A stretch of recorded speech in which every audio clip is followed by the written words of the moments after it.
of the Genesis in the Bible. In the beginning was the Spirit, and it was from this Spirit that the material abundance of creation issued forth. But progress is not foreordained. The key is freedom. Freedom of thought, freedom of information, freedom of communication. Freedom is the right to question and change the established way of doing things. It is the continuing revolution of the marketplace. It is the right to put forth an idea scoffed at by the experts and watch it catch fire among the people. God bless you. We are the masters of our fate. That the task which has been set us is not above our strength, that its pangs and toils are not beyond our endurance. As long as we have faith in our cause and an unconquerable willpower, salvation will not be denied us. Liberty is not built on the doctrine that a few nobles have a right to inherit the earth. No! No! By the unalterable, indefeasible laws of God and nature, as well entitled to the benefit of the air to breathe, light to see, food to eat, and clothes to wear as the nobles or the king. That is liberty. And liberty will reign in America. Welcome to PoliticalVindication.com on the air, brought to you by CB Media Network. My name is Frank, and I'm here with Shane. And like we do every Tuesday, 5 p.m. Pacific Standard Time, we're here to do our part to make the reign of Barack Hussein Obama a one-term phenomenon. Tonight, we welcome Iain Murray, author of the book Stealing You Blind, How Government Fat Cats Are Getting Rich Off of You. Mr. Murray will be here to talk about the business of big government and the prosperity that comes from those that ally themselves within the midst of government bureaucrats at the expense of those that work in the private sector. Iain Murray will join us in just a few minutes. We're interviewing tonight Iain Murray, Vice President of Strategy for Strategy, the Competitive Enterprise Institute, non-profit public policy organization dedicated to advancing the principles of limited government, free enterprise, and individual liberty. Hey, that sounds great to us. He's the author of the best-selling book on environmental policy, The Really Inconvenient Truths. Boy, we're going to talk about Al Gore tonight. I love doing that. And he specializes in energy, environment, finance, trade, science, technology policy. He's also an expert on the role of government, the EU and the UK, and the role of liberty and political thought. Now, any of you who follow Lee Dorn on YouTube and his How the World Works, you've seen Iain there as well. He's got an interview there as well. But tonight, our treat is to have him here with us on Political Vindication Radio. Welcome, Mr. Murray. It's great to be with you tonight. Awesome. Now, who says that the Immigration Nationalization Service can't get anything right? I mean, they inspired you to educate Americans about their government and how it's stealing them blind. Okay? I mean, if your experience is common, Mr. Murray, and it's got to put a wrinkle in the left's belief that every immigrant that comes over here is easy pickings, your story is a great way to start your book. Could you tell us that real quickly, your story about coming to America? Well, indeed, yes. I came to America in the mid to late 90s. I'd privatized myself out of a job in the British government, and my wife to be, who I'd met at college, was an American citizen. And after years of debating whether either of us was going to come over to the other's country, I was the first to crack, as is so often the case. And I came over in '96 to start the immigration process, and was confronted by a wall of bureaucracy such as I'd never seen before, even in my 10 years working for the British government. This bureaucracy was just slow to the point of glaciation. It was incompetent. It kept sending stuff to the wrong address, and completely unresponsive to any of the needs of myself, or indeed of my wife and new family. At one point, I was upbraided for having missed an appointment when they had sent the appointment letter to the wrong address. So they actually upbraided me for their own incompetence. It's funny, too. Americans have kind of a natural sense that we've got things right. It's Europe that's all screwed up. Okay, but over here, we can do it, we can get it right here. But one of the things your book impresses upon me right away here is that when a man comes from the mother country and comes over here and recognizes his own country in the system that he's coming into, well, that can make you very optimistic. Well, absolutely. I mean, what I saw from my very first experiences with American bureaucracy, not just the Immigration Naturalization Service, but also things like the DMV and so on, was a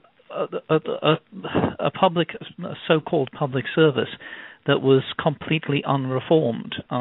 Britain's public service had got that bad in the 60s and 70s, and it's one of the reasons why the British people finally cracked and said no more, and elected Margaret Thatcher to sort it out. She did a very, very good job of sorting it out. Unfortunately, then the European Union came in and undid most of her reforms. But for a brief shining period, Britain was actually almost a free country again. But I saw in American bureaucracy the shadows of what had happened to Britain in the 60s and 70s, and that was a time when socialism and bureaucracy had made Britain, as the saying went at the time, the sick man of Europe, and I could see this starting to happen to America. Well, at least they had the honesty to call themselves socialists over there. Well, indeed. I mean, over here they call themselves the progressives, and they did basically the same thing as the socialists did in Europe, but they did it with a sort of nod and a wink, while pretending still to be supporting the free enterprise system that had made America so great in the first place. At least you're right. In Europe, they made it a great socialist experiment, and when it failed, they had to go away and reinvent themselves as Blairites. Mm-hmm. Mr. Murray, this is Frank, the other half of Political Vindication Radio. I want to welcome you and thank you for coming on to our show. First, let me just say what a wonderful book you've written, and what timing it really is that you're writing a book of this nature with the Tea Party movement sort of in full force here, and a movement that's, at least in America, we haven't seen ever before, to rise up against government. But let me ask you here a question here. Let's talk about some of the scandals in government that you bring up in your book. Ever since the news broke out of the East Anglia University concerning ClimateGate debacle, the anthropogenic global warming crowd has been bombarded with a host of new scientific evidence that has had them backpedaling in some respects.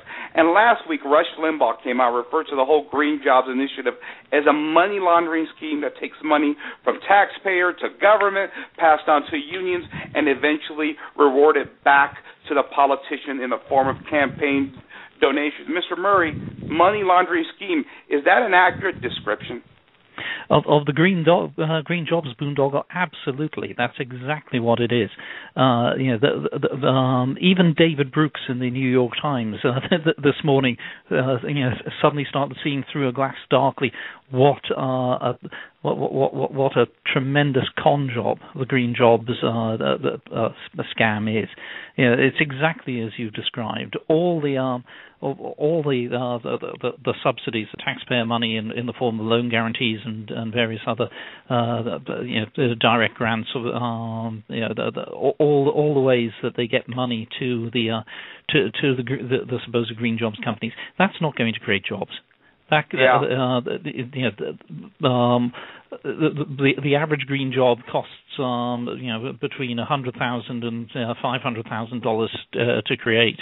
So it's not creating jobs. It's going into the coffers of the people who are profiting out of the whole global warming scam. And you're exactly right that it eventually comes back to the politicians who vote for it in the first place. But in the meantime, it's the taxpayers who are on the hook. When Solyndra, the solar panel making company that President Obama chose as the flagship of his Green Jobs program. It was headed by David Kaiser, one of his big donors.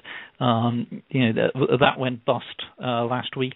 1,100 people who thought they had a green job were put out of work, and the taxpayers on the hook for $535 million. That's the sort of thing that happens with these green jobs, as anybody who studied their history in Europe could have told him.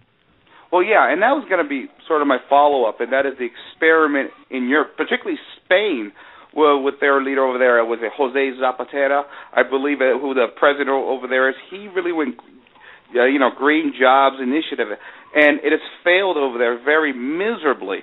And I guess my question is why is it that American politicians don't look to Europe? I mean, we have a long history of socialism failing in every level, and when you look at these Green Jobs Initiative, Mr. Murray, Spain is sort of the model of how that has failed. Why don't we just look at what happened in Europe and respond to that accordingly? Well, you're exactly right. I mean, Spain is in a real debt hole, just like we are at the moment. 20% of that debt hole was caused by overinvestment in green technologies that went bust. But it's interesting that you say, why don't we look at Europe and learn from them? When this point was made to John Kerry a couple of years ago, that cap and trade had been a spectacular failure in Europe, he turned around and blithely said that that's because the Europeans didn't know how to do cap and trade. We will do it right here. And damned if you do, damned if you don't with them. They're going to go ahead with these policies, whether you like it or not. Yeah, well, the only thing that green jobs seem to grow are pink slips. That's exactly right. Pink slips and white-collar bureaucrat jobs.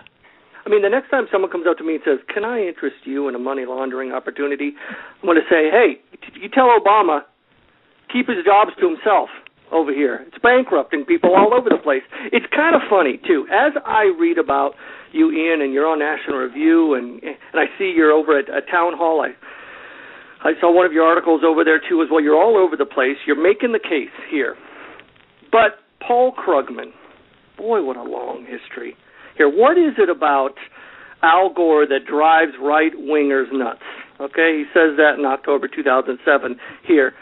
I'm asking you, because you write in your book about it. You begin with it and you end with it, Mr. Murray, and it's great. What is it about Al Gore that drives you nuts? Well, Paul Krugman accused me of having Gore derangement syndrome. So I pointed out to him that he was suffering from Gore blindness syndrome, that he didn't realize what a problem Al Gore is. I mean, I talk about him right at the beginning of my book because he is in many ways the model of the so-called public servant that we have today. This is a man who, he graduated from college, did a brief stint as a journalist, an army journalist in Vietnam, then had a couple of months as a journalist back here before going into divinity school for a little while, then got elected to Congress, and until his progression up the cursus honorum of American politics came to a halt in November 2000, he had never had a private sector job apart from the brief couple of months as a journalist. In many ways, Al Gore is a problem of what's wrong with American government. That it is so completely divorced from the ethos of free enterprise and the private sector. Most people who work in government have never had an experience in the private sector. Certainly many of the politicians have never had experience in the private sector, and that's why they look to government as the solution and channel so much money into it. And it's become the only growth industry in America these days is government, and that's because of people like Al Gore. Yeah, What is it about Paul Krugman that drives Iain Murray crazy? The fact that he's such a clever guy who's decided to give up everything he ever learnt and earned the Nobel Prize for in order to become a political hack. I'm a political hack, but I was never a brilliant economist. Paul Krugman actually was a brilliant economist, and he gave that all up to further his political ambitions. Well, now Paul Krugman earned his award by arguing that free trade was a good thing, correct? That's absolutely it, yes. Okay, so the difference between you and him, of course, is that he writes the same column every week. See, I don't need to read him every week because he just repeats himself, whereas you're constantly moving and trying to teach people here. You know, I've always thought to myself, Mr. Murray, and I love your thought on this, when you think about the left, when you think about the battles that we're having, which only seem to be getting increasingly more bitter. If you paid any attention to Leftist Day yesterday, you've heard terrible things coming from Hoffa and from Obama here too. The left is very bitter. They're very angry. Everything's personal with that. And when we're talking about some of the huge changes that you talk about in your book, man, that only invites more pain, because what we've got to do is going to be painful regardless of who you are in America here. When you look at the battle and those people that you're debating here, like the Krugmans and the left, and there's plenty of people on the left, as I was researching you, that don't like you at all and what you have to say, how do you not take it personal, Mr. Murray? That's a very good question. Quite often I do take it personally, but you have to be able to shrug this sort of thing off. Otherwise, you become the sort of bitter and twisted figure that we see dominating the discourse on the left today. And that's not good for the nation. You've got to try and keep it back down to the facts and look at the evidence with a dispassionate eye. And if I started off in the U.S. Working for a watchdog called the Statistical Assessment Service, which looked at how the politicians and most especially the media abuse statistical information. And it became very, very apparent that most people out there didn't care what the science or the statistics actually said. They were going to use it for their own benefit. So I've tried over the years to keep a very close eye on what the science and the statistics are actually saying. And that enables me to know that when I'm attacked personally, it's because I am having I've done these people the disservice of pointing out the truth. For my sins, I'm a classical scholar, and I always remember the words of Euripides in his play The Bacchae, where he said that it is not wise to speak wisdom to the foolish. And unfortunately, time after time, that seems to be true. Oh, I just love that, too. And so we had Tim Grosclose on last week talking about media bias and how we're not getting a whole lot of the information that we ought to. Thank God for the Internet.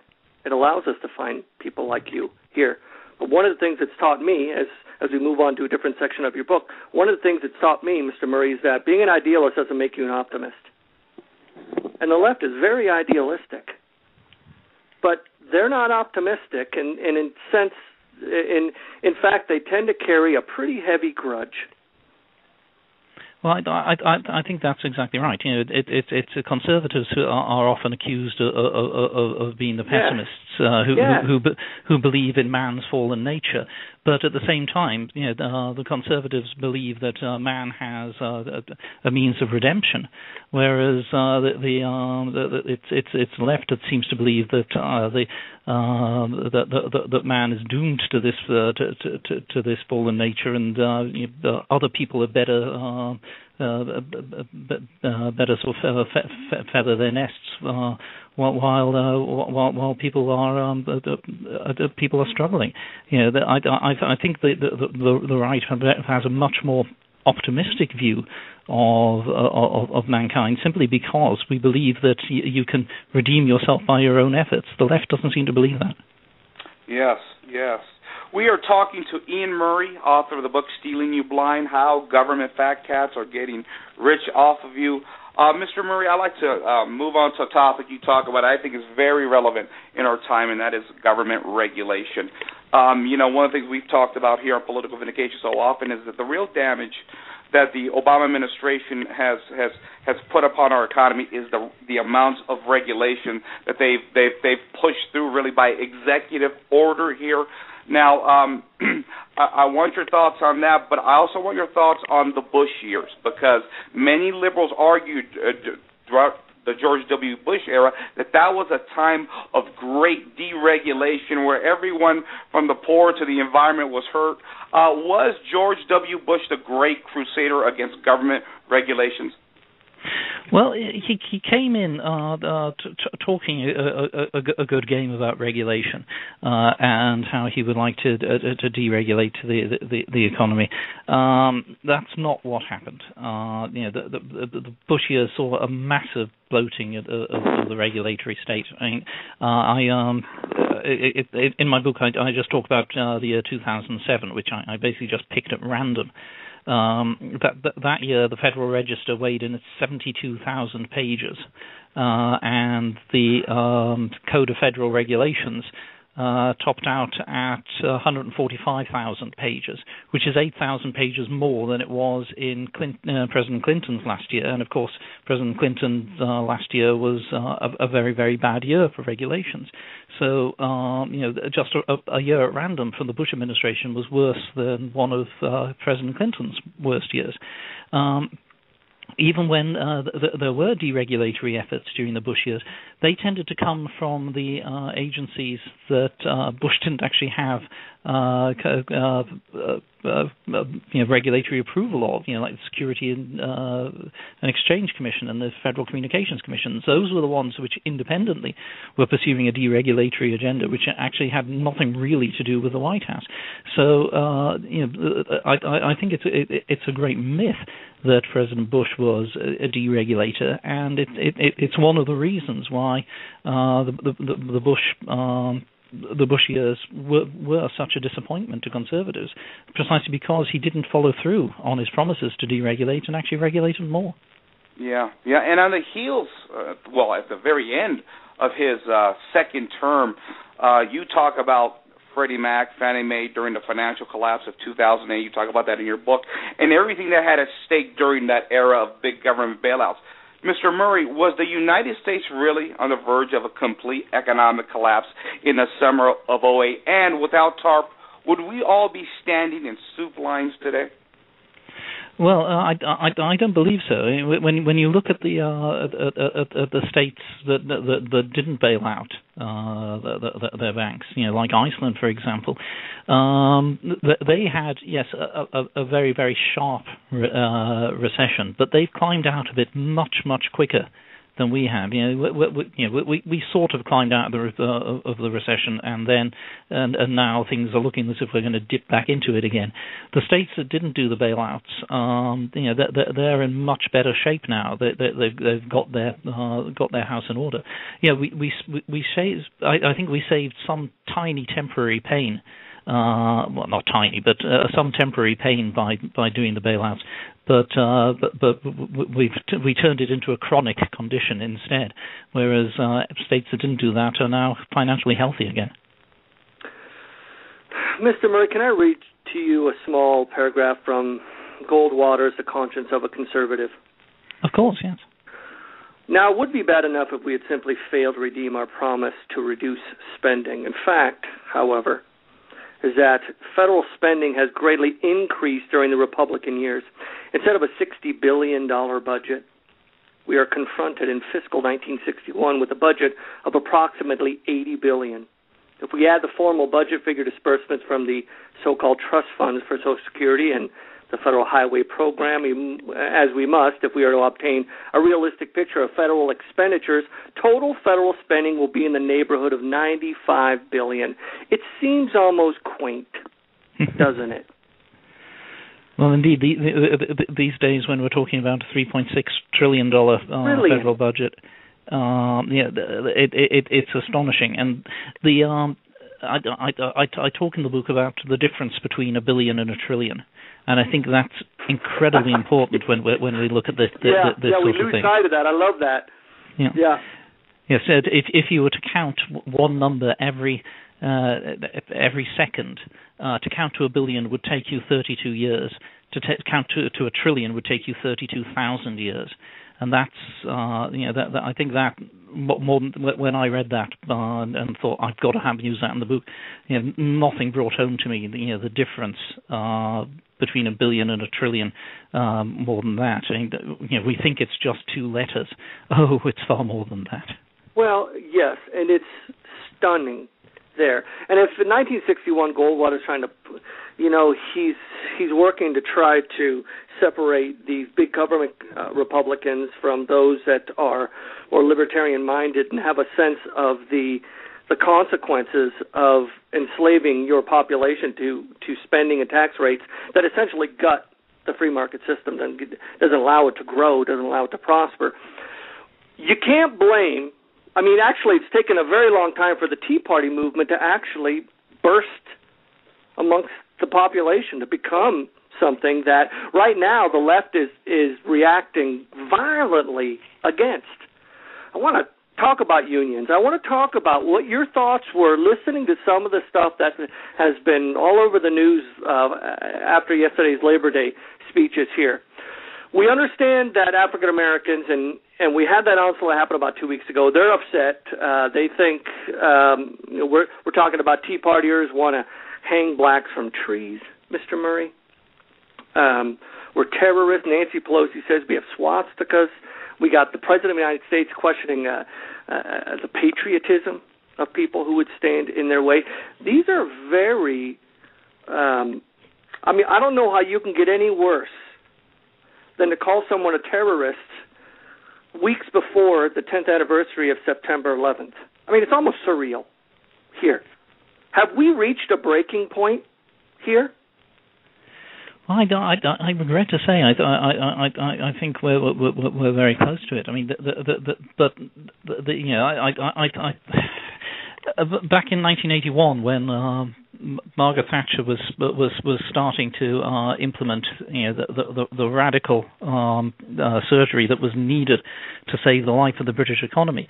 There were riots on the street. I mean, real, genuine political riots, not the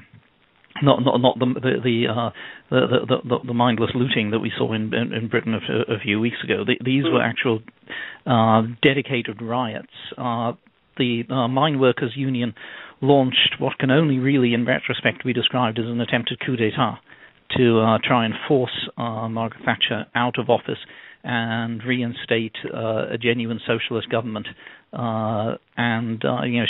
She faced that down and won. But I've seen it happen before that the left does not take defeat gracefully. And when we see these things like what Jimmy Hoffa was saying, Jimmy Hoffa Jr. was saying yesterday, just 6 months after the entire left was calling for an end to heated political rhetoric, it's just astonishing how they think they can get away with it. The great thing about democracy, of course, is that the people will choose. We've had a position for the past few years where the people haven't really come down on one side or the other. I think that at the next election they will come down firmly on the side of reduced government. But as I say, I don't think the left are going to be very graceful about that. They certainly weren't in Wisconsin, where they attempted, I won't quite say a coup d'etat, because they did try to use they did use recalls rather than just attempting to force people out. But it was very, very close to it, and I think that they may try more direct means in the future. I am an optimist, and I've been for a long time. It's tough for me to be optimistic considering this is a Labor Day that's 14 months from the election. Imagine the Labor Day in 2012. I mean, I have to think that right now we are heading toward a cataclysmic kind of clash because you have a situation here, and I think you've done your job. You know, a lot of people have been coming out and saying we have to make changes, and every day that we delay, Mr. Murray, means we have to make even more painful changes. So if we do it now, it's going to be painful, but every day that we pause and we ponder about it, it's going to be more drastic. And on another, I have my friends arguing with me that the left has said they're ready for that argument. They're ready. They think they have enough people getting a check from the government. I think what I heard recently was over 50% of Americans get something from the government. They got a stake in getting something from the government. It's about time they're ready to have that battle. We don't have a Margaret Thatcher over here right now. Do you see that battle coming? The seminal moment here in American history is how we see it, that we're going to have this grand conversation, this grand debate here, this grand argument over this. And is 2012, and I hate to keep repeating the same thing, the most important election we've ever had? Well, I think it very much is. I think that the left has set out their stall, quite blatantly during this presidency, and certainly during the time when Pelosi was Speaker of the House, as well as President Obama being in the White House. They want to turn America into a European social democracy. And all their moves have been towards that, and that includes a structural unemployment rate of 10% or higher. That's the only way the welfare state can exist in Europe, is with a substantial underclass that is permanently unemployed. I think in Spain it's now 40% of people under the age of 24 are unemployed. And have been long-term unemployed since they graduated their equivalent of high school. So that's what they want. They want to close off America as the land of free enterprise and opportunity, and turn it into a welfare state. So they are very, very happy to have this battle.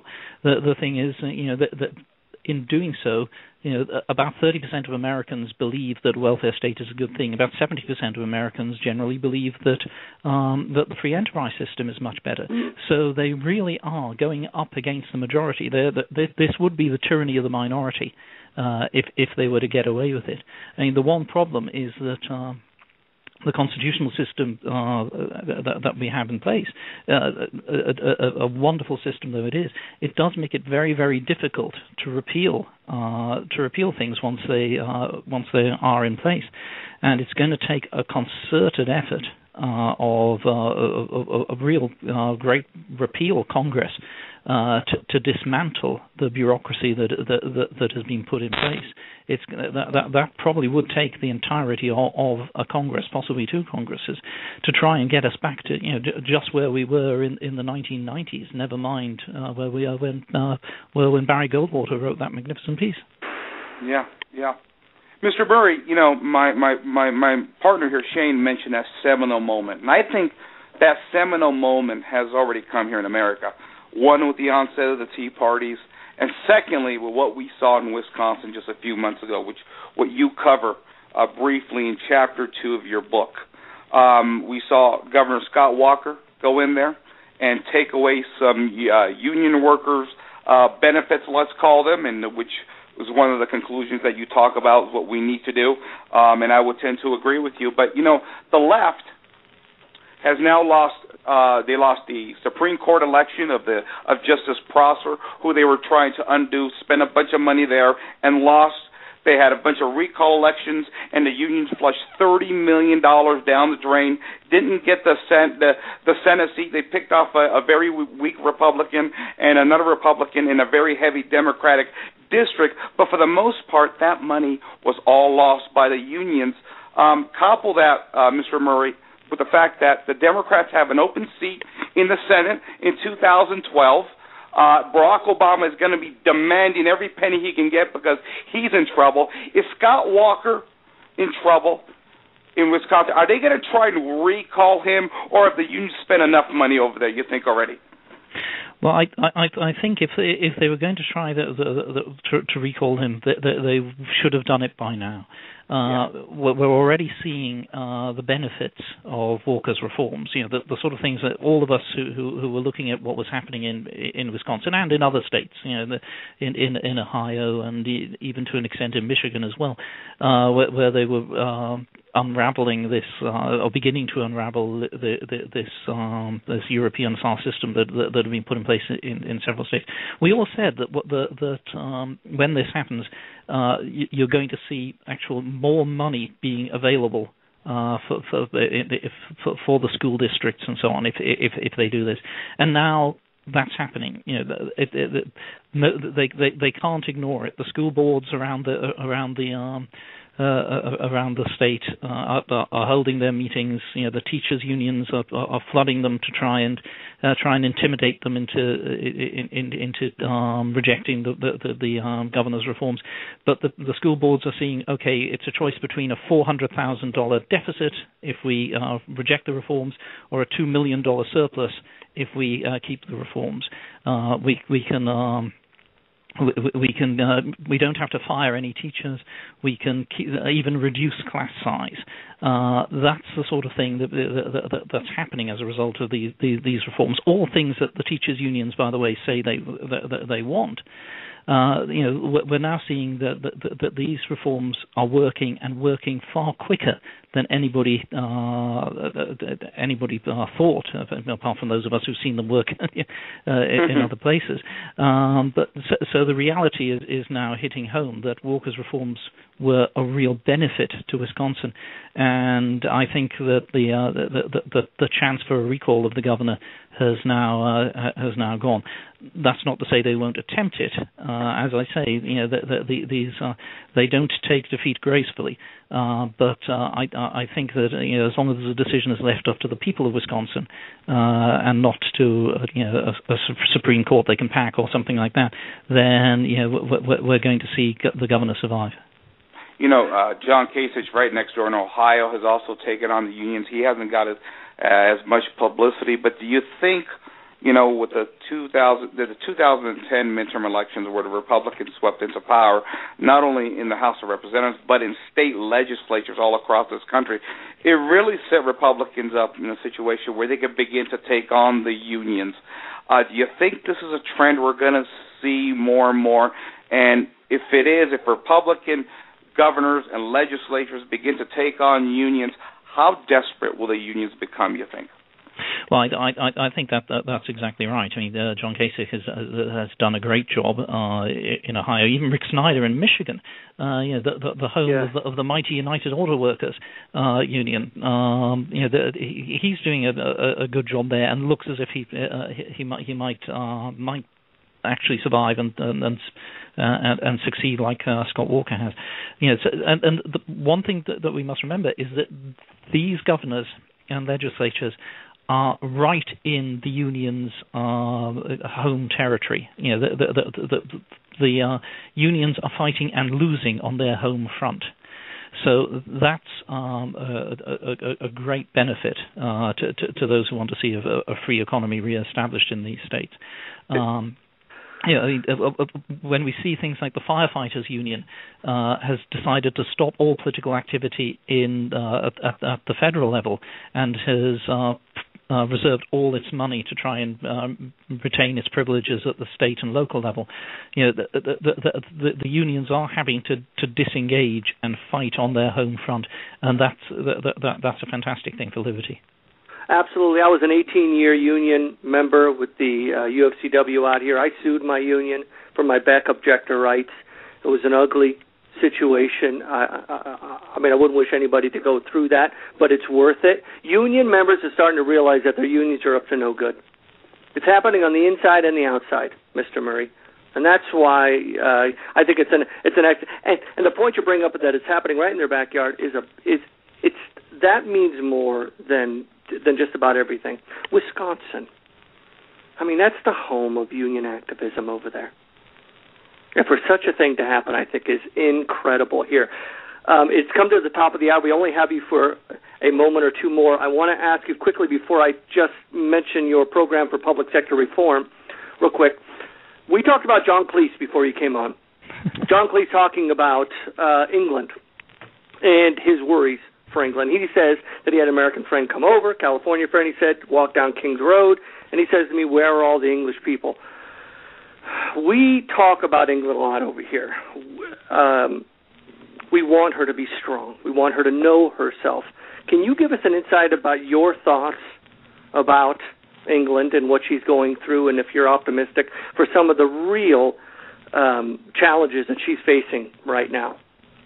Well, I think, as we're coming up to the 10th anniversary of September 11th, I think one of the most worrying things I see when I look at my home country is how its military force, which was so powerful and so specialized, has just dwindled away to almost nothing. We see a country that is no longer proud of itself or its place in the world, and is just racked by internal guilt over bringing civilization, democracy, and liberty to the world.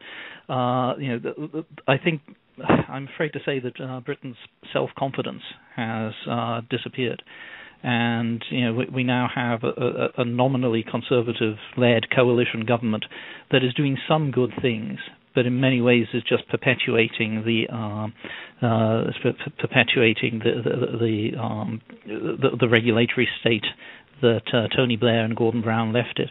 And if the British people are not willing to elect a government like they did in the late 70s when they elected Margaret Thatcher, that is willing to sort out Britain's problems, then I fear that Britain's self-confidence has gone, perhaps forever.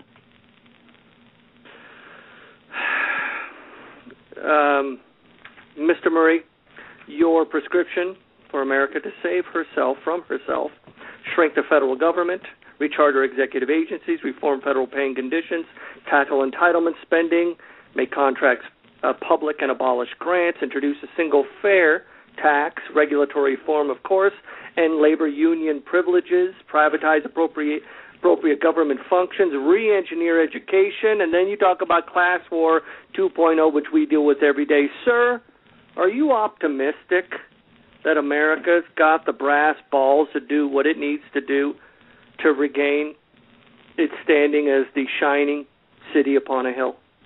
I very much believe that. I believe that, as my fellow countryman Paul Johnson said, America is the last best hope for the world, and I strongly believe that the American people are not happy with what has happened to the country over the past 10 years or so, and really want to see a return to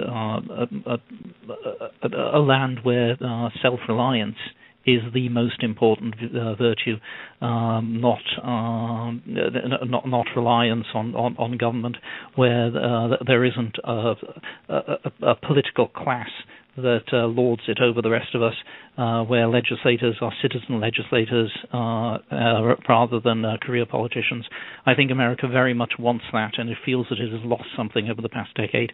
And I think that the American people's voice is going to be heard, and the Tea Party, amongst other groups, is expressing that voice. And I'm very, very glad that the left is reacting so angrily to it, because it knows we've got them on the run, and that's the most important thing in politics, in my view. Absolutely, Iain Murray, you are a jewel. Bless your wife for stealing you for us. We need you. So thank you for coming on Political Vindication Radio, and can't wait for your next book. You just keep teaching us. Thank you, Mr. Murray. It's been an absolute pleasure. Absolutely. Stealing you blind, how government fat cats are getting rich off of you. You've seen the links in the chat room. You see it in our title of the show. Please go and read it. You're going to grow from it. Thank you again, Mr. Murray. Political Vindication. To vindicate the convictions that ensure liberty, respects life, and honor tradition. But not all convictions are equal. We've seen a nation that revolted for its freedom forget that we are born free and choose to abandon that dignity. We've learned that progressivism isn't progress, and liberalism has nothing to do with liberty.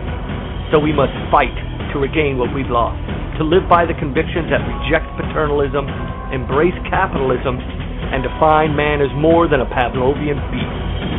Political Vindication Radio, every Tuesday from 8 to 10 p.m. Eastern, where conservatives Frank and Shane talk politics and interview best-selling authors and activists. It's 2 hours of some of today's brightest minds discussing culture, history, and politics. This nation cannot remain great if its people aren't. That's why we're here every Tuesday. We've got to bring more than hope and regret into the future. Political Vindication Radio. It's where patriots meet.